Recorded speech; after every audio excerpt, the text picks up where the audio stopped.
Ibu, nama saya Efratasya Sitio.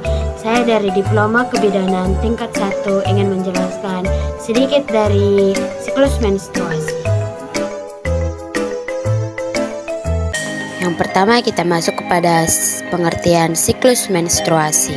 Siklus menstruasi adalah proses perubahan hormon terus-menerus dan mengarah pada pembentukan endometrium, ovulasi, serta peluruhan dinding jika kehamilan tidak terjadi.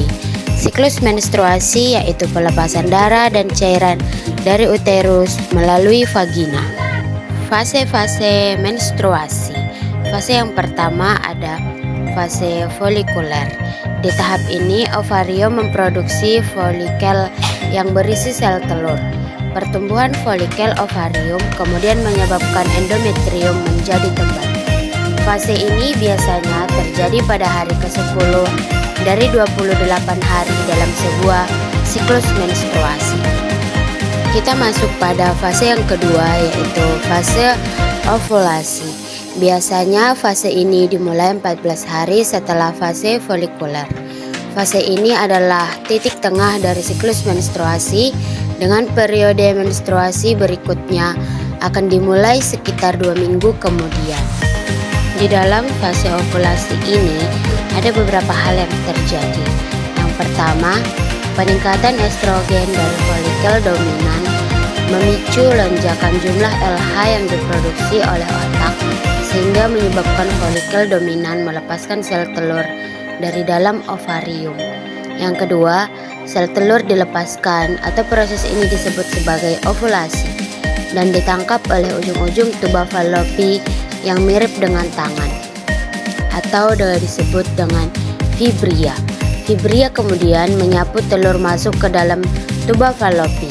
Sel telur akan melewati tuba Fallopi selama 2-3 hari setelah ovulasi. Fase yang ketiga adalah fase luteal. Fase luteal berlangsung dari hari ke-15 hingga ke-28.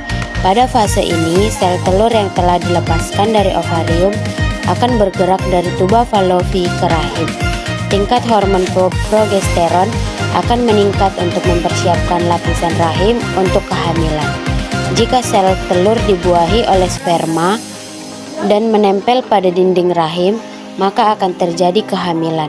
Sebaliknya, jika kehamilan tidak terjadi, kadar estrogen dan progesteron akan menurun dan menyebabkan peluruhan dan memasuki periode menstruasi.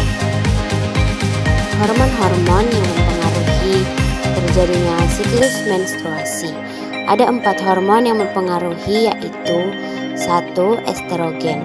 Hormon estrogen adalah hormon yang terus-menerus meningkat sepanjang 2 minggu siklus menstruasi. Yang kedua adalah progesteron. Hormon progesteron adalah hormon yang diproduksi selama pertengahan akhir siklus. Ketiga ada hormon follicle stimulating hormone atau FSH. Hormon ini berfungsi untuk merangsang pertumbuhan folikel ovarium, sebuah kista kecil di dalam ovarium yang mencengkram sel telur. Yang keempat adalah luteinizing hormone atau LH. Adalah hormon yang dilepaskan oleh otak untuk bertanggung jawab atas pelepasan sel telur dari ovarium atau ovulasi. Yang kelima adalah gonadotropik atau GnRH, hormon yang mengeluarkan hormon FSH. Gejala terjadinya menstruasi sebagai berikut. Yang pertama, mengalami pendarahan. Kedua, kesulitan tidur saat malam hari. 3. Mengalami kram di perut, bagian bawah, dan punggung. 4. Tumbuhnya jerawat. 5. Perubahan suasana hati dan lebih sensitif. 6. Perut terasa kembung. 7. Mengalami sakit kepala dan kelelahan. 8. Mengidam makanan. 9. Mengalami sembelit. 10. Bertambahnya berat badan. 11. Nyeri pada payudara. 12. Keputihan. Faktor-faktor penyebab gangguan siklus menstruasi yaitu ada 4. Yang pertama, status gizi. Yang kedua, aktivitas fisik. Yang ketiga, tingkat konsumsi. Dan yang keempat, stres.